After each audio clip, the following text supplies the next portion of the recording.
CityCast from Explocity. Dushasan hurled forward.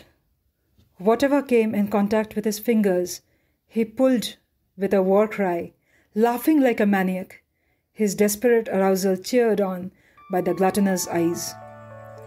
Out went the cover of kindness and love, the sensitivity and warmth, devotion and fondness, humility and compassion, empathy and affection. God knows what else. Indeed, there was an ocean to disown, trapped inside the attachment binding a woman's heart into a mesh of magnanimity. Infinite integrity gathered into a web of fine threads, sliding like silk through the hands in haste. Memories of playing with the Kaurav children in the Hastinapur garden wove into the morbid interlock. With memories went away the trust of a human unto human. Also dissipating was the intimacy of a jovial heart that might feel for its kin. Increasingly, I started feeling lighter, the heart less heavy. The Shasan kept pulling with gusto. A flood of matter entwined into the delicate yarn, everything pleasant was disowned. They piled on the dirty floor where the evil had laid his greedy footsteps. Fallen from its grace was the honor of the courtroom. With every pull of the Shasan, the pretense of the Kaurav was undressed. Stripped of their chivalry, they stood naked amid the hall of fame, their conspiracy severely revealed, and their cruelty condemned by mortals and immortals alike. "Whore!" the Shasan shouted in frustration and panted as the never-ending drape continued to grow.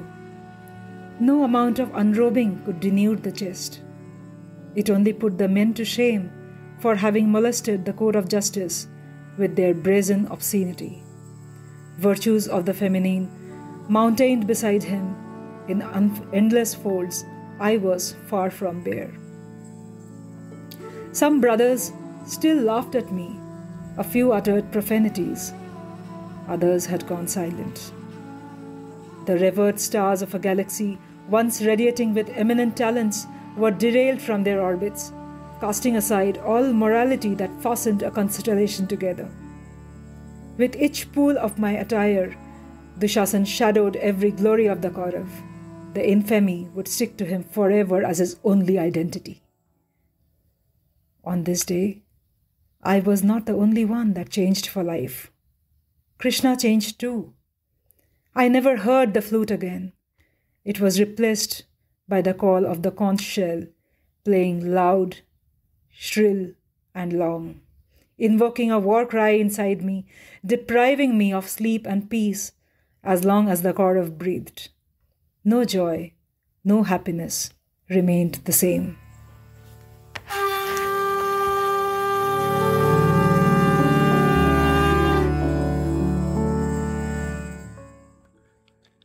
In the Indian epic, the Mahabharata, the central character, the fulcrum of the story, if you like, is Draupadi, in my view.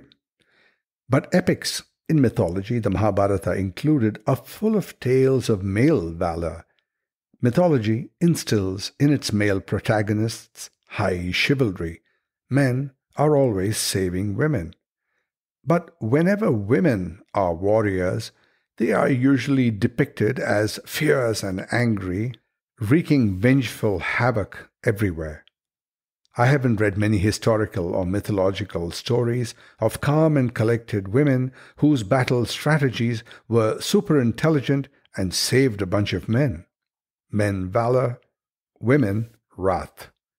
But from where do these messy notions spring? From the stories we've been told, from subjective telling of history, the epics, folklore, and mythology. In the Mahabharata, for instance, we learn the story of how Yudhishtra gambled away his wife in a game of dice with his cousins, and then sat back helplessly as she was humiliated and manhandled in the court. And then, of course, he went to war and avenged. Wait a minute, I'm not sure what he was avenging when he was the one who went and gambled her away. And then, how did the wife, Draupadi, feel about being used as a poker chip? No one asked her, clearly. Obviously, this narrative needs to change to include questions such as this. And the good thing is that it just might be happening, and at an accelerated pace too. My guest today, Koral Dasgupta, is one among a tribe of writers who seek to retell stories from the epics from the woman's perspective. Today, we talk about her book Draupadi, which is third in a 5-part series of women in mythology called the Sati series. Most of us in India only know Hindu philosophy by these stories that were repurposed for kids, without nuance. As adults, whether or not plumbing the depths of this philosophy is relevant to our daily mundane transactions, it is a philosophy that lends itself to endless interpretation and intellectual excursions. Koral is an author of some of these excursions. So let's meet her.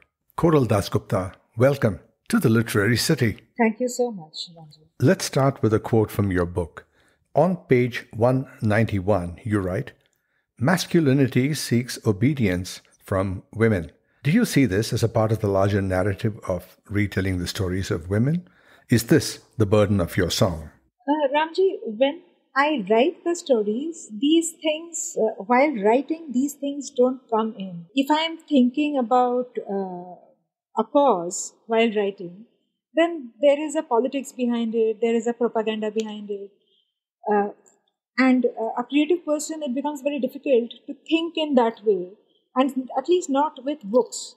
All that I'm trying to do is to tell a good story. But when I flip the story, the narrative comes from the women. Because as a woman, I know what she will notice. The voices that I'm using, I'm writing in first person. So it makes it easier for me to get them to respond. But when a woman is thinking, nobody can tell her not to think. Right. Because nobody knows what she is thinking. Mm-hmm. So when the character talks in first person, there are certain dialogues that she chooses to say and speak out maybe. And there are certain things she chooses not to talk about. It is not that she doesn't understand when someone is trying to act smart. So these kind of things come up, and it was not meant to be a feminist writing. It is just a woman writing. Nicely put, if I might say. Well, let me ask this question of you as proxy for Draupadi. What do you suppose was Draupadi's relationship with her 5 husbands after this dice event? Yes. Before I get into this question, let me tell you, Ramji, that the stories of Indian mythology, the problems that come out in different characters, is quite gender agnostic. That's interesting. What I mean is that something that may have happened with a woman, it doesn't mean that it will always happen with a woman only. It can happen with a man as well. We have been taught to think of Draupadi in a particular way. But all of us have been into that situation of Draupadi in some way or the other in our life.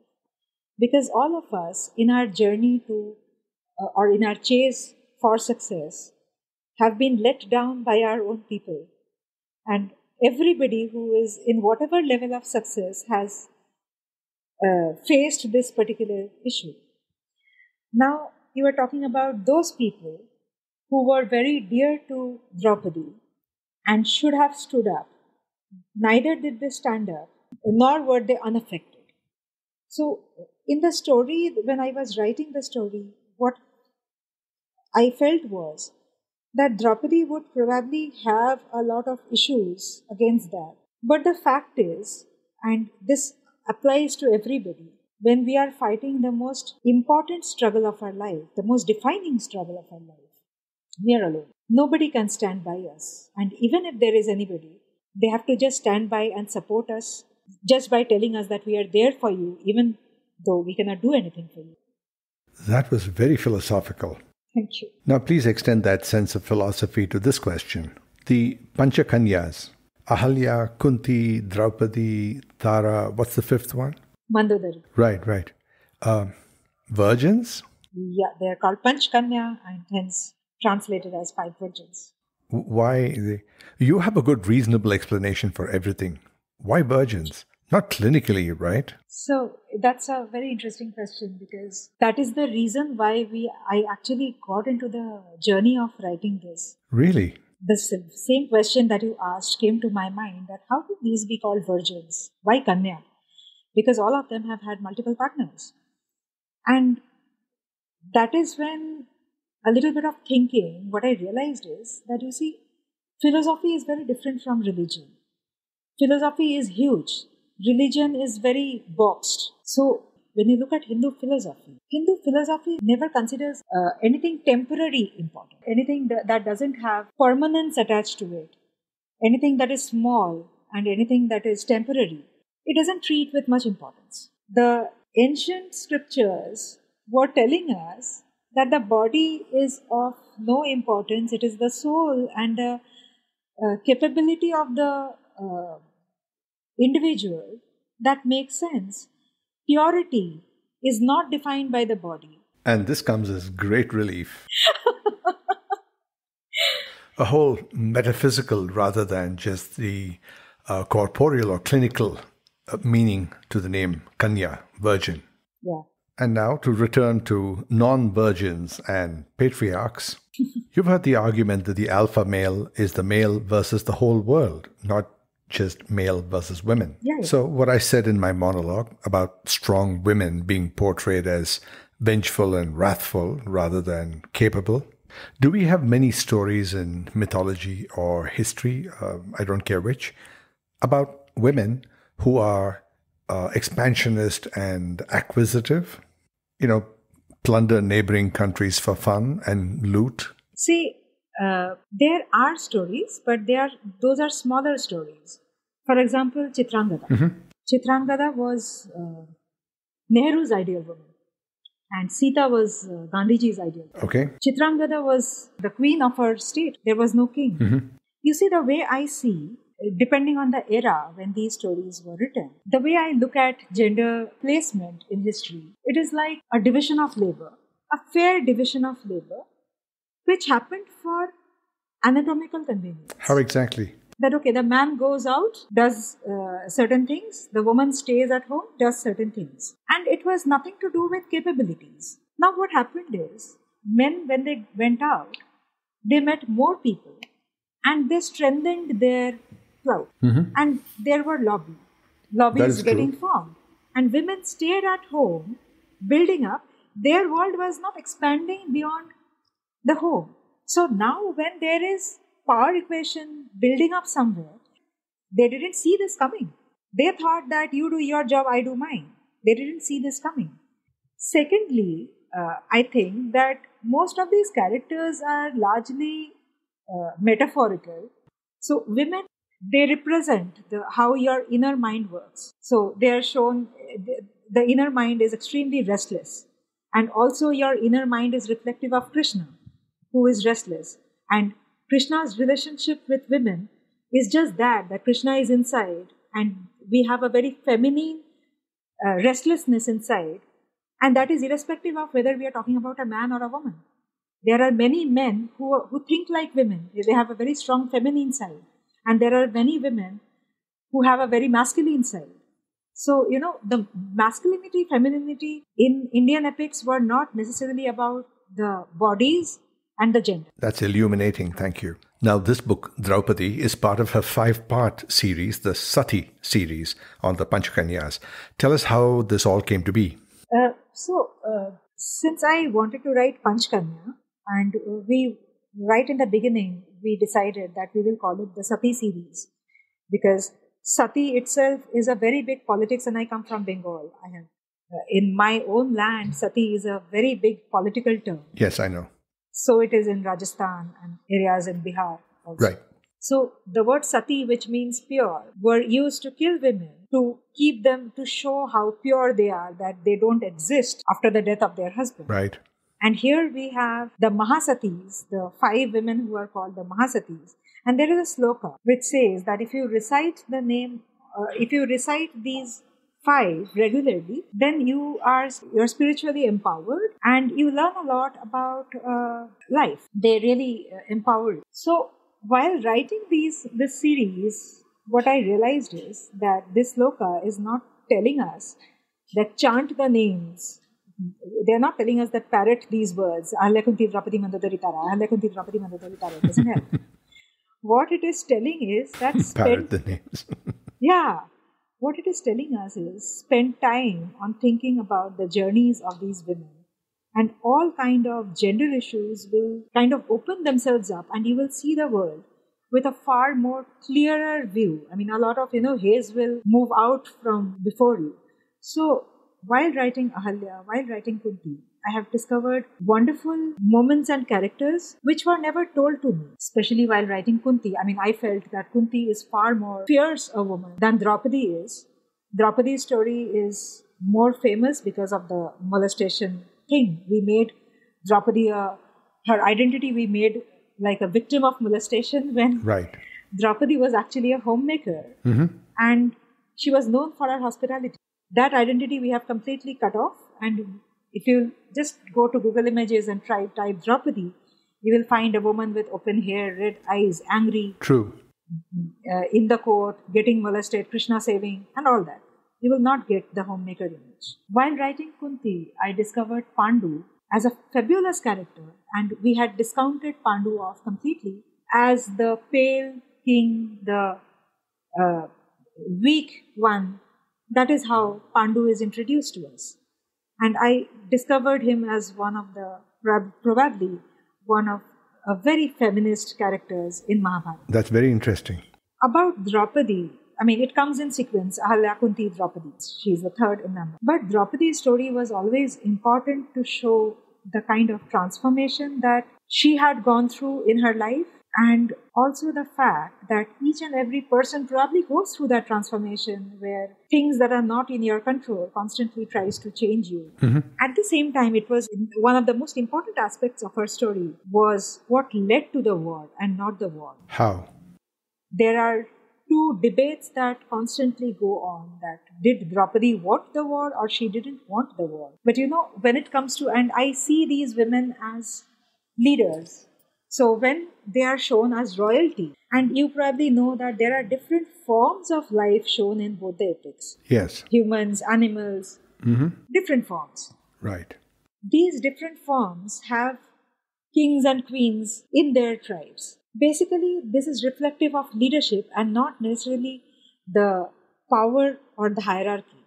Power here is a function of skills, and every time someone has come forward to dominate and claim power has faced a punishment. Yes, always. Now, in Draupadi's story, when you are in a leadership position, you are not at liberty to think only about yourself. You have to think about your followers also. Given that she is from royalty, she cannot think just as an individual. As an individual, she is entitled to call for a war and think that I want the war because they have done something wrong to me. But as a queen, she knows that her husband can probably her husbands can save themselves, but they can't save everybody. What happens to that everybody? Okay. Right? So she cannot so easily take that decision of war. So Draupadi's struggle or the war of Kurukshetra was not a personal war. It was a war of adharma. The word adharma again is extremely misused, misunderstood, but it was to put into why did this particular molestation episode happen with Draupadi. There was a reason, her conversations with Indra, where that particular part is justified, that if she is the chosen one, there's a reason to it. But the reason for the war was that she was molested, wasn't it? A lot of wrongs had happened to women, and they have been subdued and nobody knew about them, because they had been explained differently. Now, when it happens to the queen, it comes out and it gets discussed far more. And you cannot put sand over it and, say that there was a bigger reason behind it. Okay, right.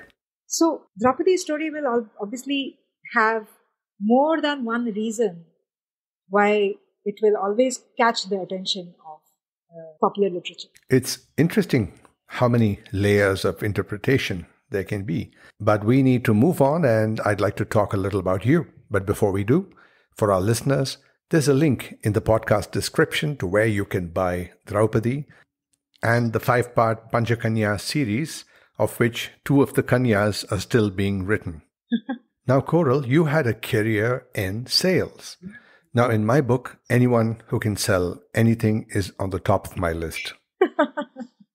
5 years in sales, and you were selling fire extinguishers, jib cranes, and gantries? My first sale was, after my training, when I went back to, when I was deputed area, that this is your area.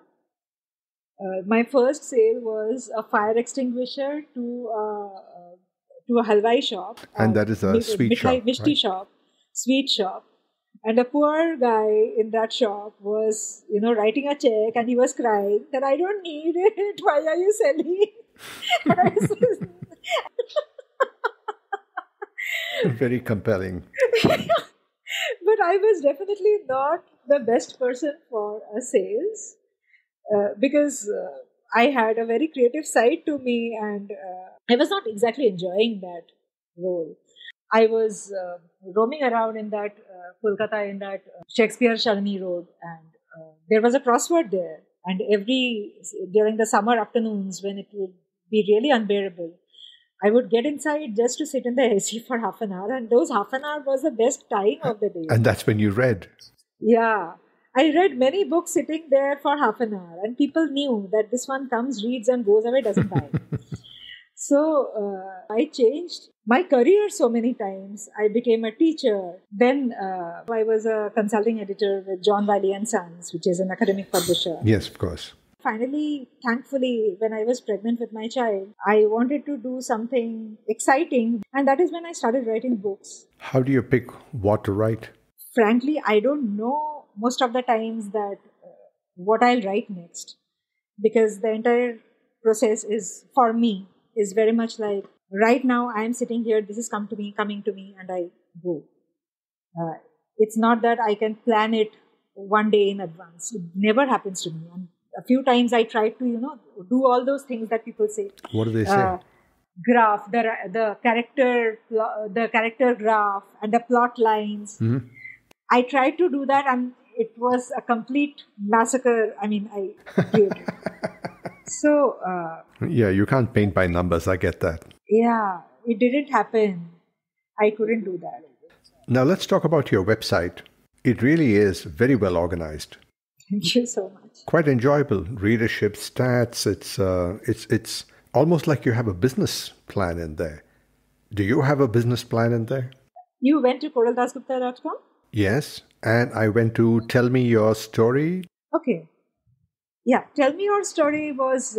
okay, actually, Ramji, when my son was very small, 3 or 4 years, he faced certain issues because of which one of us had to be there for him constantly. Oh, I'm sorry. So, is he okay now? He's fine now. He has completely put that behind. So I and my husband just discussed the numbers, and I figured that my husband, his capability of drawing in the funds is bigger than mine. So I left the job. I thought that I will be a freelancer and I can make it. But what happened was that I was writing for a few, websites and magazines, and most of the time was following up for payments. Collections, that's the worst part. Not even sales. Increasingly, I am a very sensitive person, as I said, that I can't ask for money beyond a point, though I have to, and it makes me feel miserable. I understand. So I kept on giving up on all of those. And at some point of time, I felt that nobody is giving me anything. Nobody is giving me a work from home. That time, work from home was not even a concept. Right, yes. So I have to do something which proves to the world that I am alive and I am capable in some way or the other. I'm not dead. And I have certain talents. So Tell Me Your Story was a product of that, though I have zero business knowledge. I have zero skills to, make 2 + 2 7. I am a very honest in terms of computation. So at least I have just managed to keep myself alive and create value in lives, even if not in terms of money, but in terms of or building up certain projects which affect another generation. And I'm talking about the students here. And that is a wonderful sentiment. Koral Dasgupta, thank you so much for being my guest today on The Literary City. It's totally my pleasure. I enjoyed talking to you.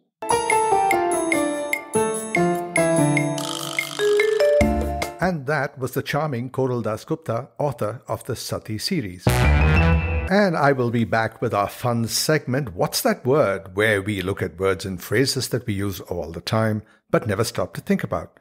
But that, in a minute, or less than a minute, depending on where you are.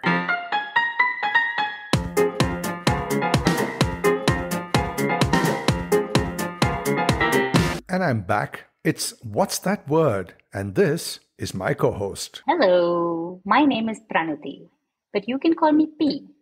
That's P with an A, not another E. Hello, P. That's P-E-A. P. How's it going? Hey, say, you use the right word to describe Koral Dasgupta. Charming. She is very... Yeah, and you're so right about how we only know the children's versions of our epics.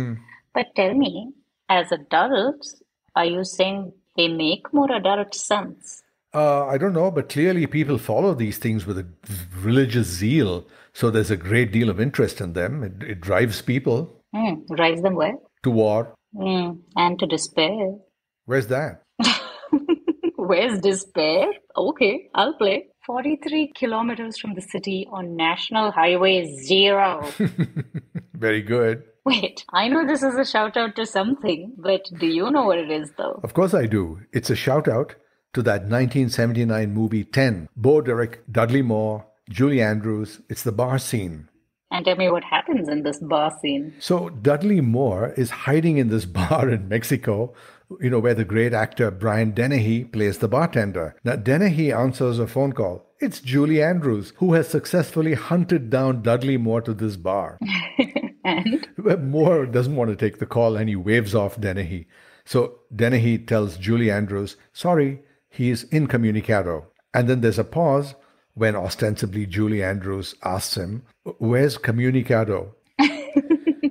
And Dennehy replies, go 10 miles past Cognito, take a left. I love that. That's delightful.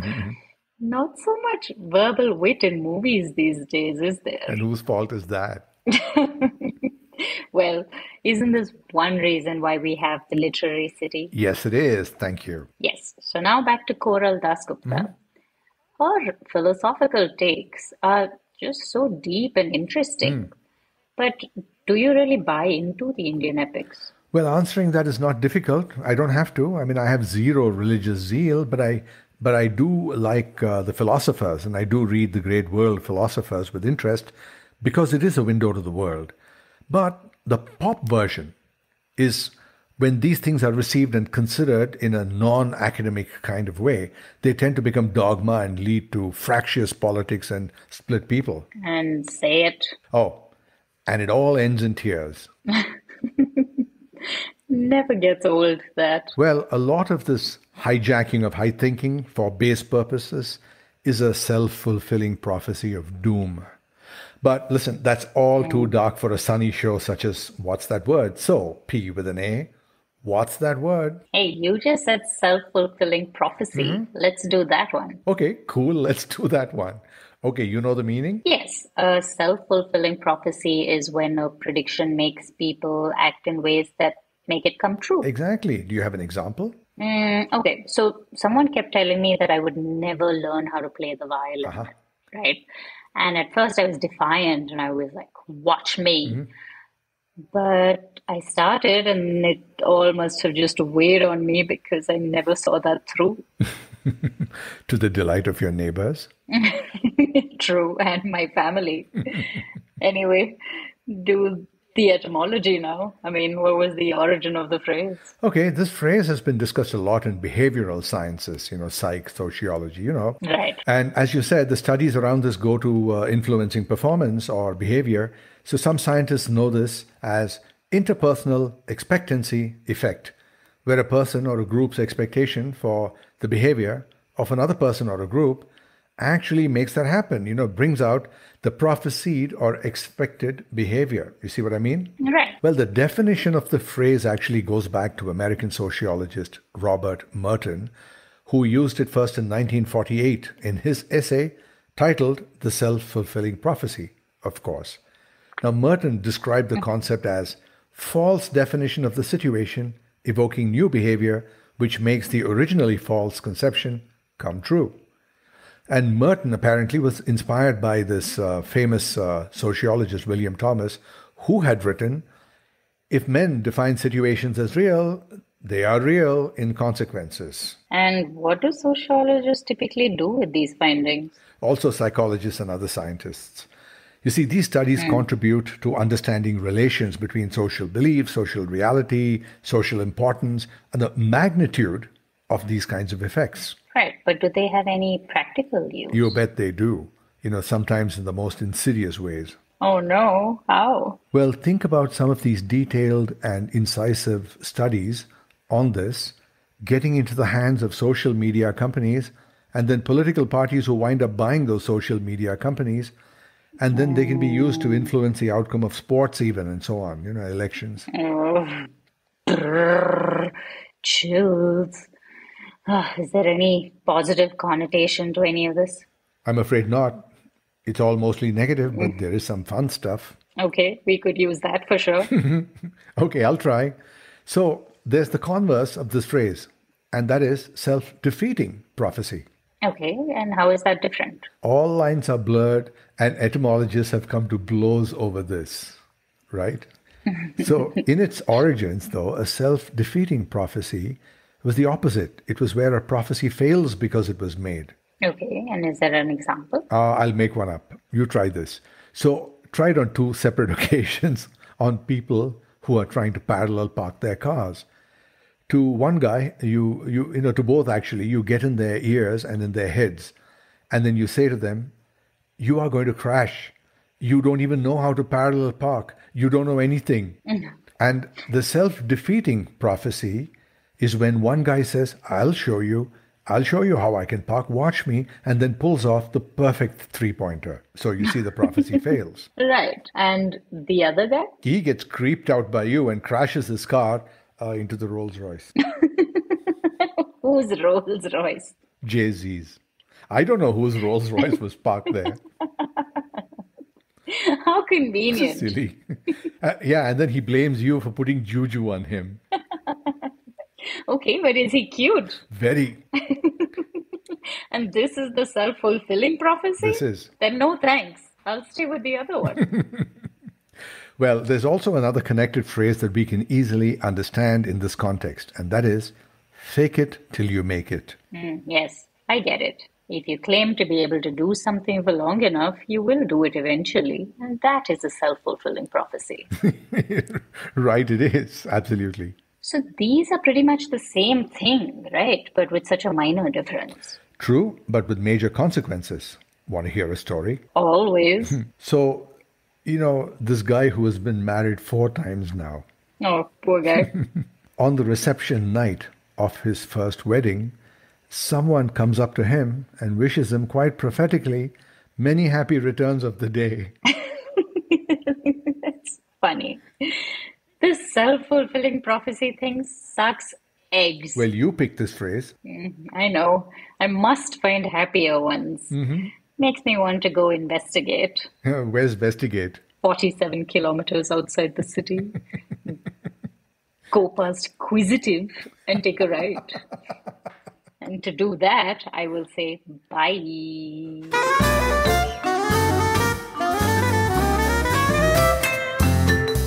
And that is our show. Thank you so much for listening, for being here. I would like to thank my guest, Koral Dasgupta, and my co-host, Pranati P. with an A, Madhav. Now, before you go, hit that subscribe button. Don't miss an episode. And see you again next Wednesday.